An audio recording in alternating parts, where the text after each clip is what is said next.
এ মন্তব্য নয়। এর আগেও বিজেপি সরকার, আপনাদের জানা আছে, এনআরসি, সিএ এই ধরনের বিভিন্ন ধরনের চক্রান্ত করে বাংলা তথা ভারতবর্ষের মানুষের মধ্যে একটা বিভেদ লাগানোর চেষ্টা করেছে। এনআরসি, সিএর নাম করে যারা সংখ্যালঘু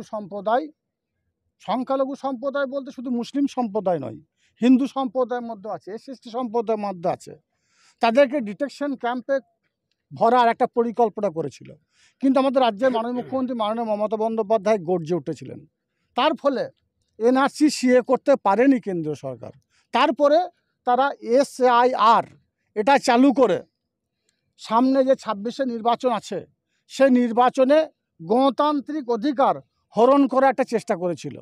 কিন্তু মাননীয় সুপ্রিম কোর্ট তিনি অর্ডার দিয়েছেন যে যাদের আধার কার্ড আছে তাদের ক্ষেত্রে এসআইআর প্রয়োগ হবে না, তারা ভারতবর্ষের নাগরিক বলে গণ্য হবে। তাই এখনো পর্যন্ত যারা আধার কার্ড বানাননি তাদের জন্য রিকোয়েস্ট করেছি ওই মঞ্চ থেকে, এবং আমাদের রাজ্যের মাননীয় মুখ্যমন্ত্রী মাননীয় মমতা বন্দ্যোপাধ্যায় উত্তরবঙ্গ থেকে বলেছেন, সমস্ত ডিএমদের নির্দেশ দিয়েছেন, সমস্ত আধিকারিকদের নির্দেশ দিয়েছেন। এখনও দুয়ারে সরকার ক্যাম্প চলছে প্রতিনিয়তই।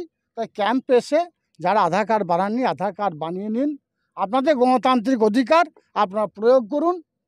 এটা গণতান্ত্রিক দেশ ভারতবর্ষ, সংবিধানের যে সম্মান সেটাকে অক্ষুণ্ণ রাখুন।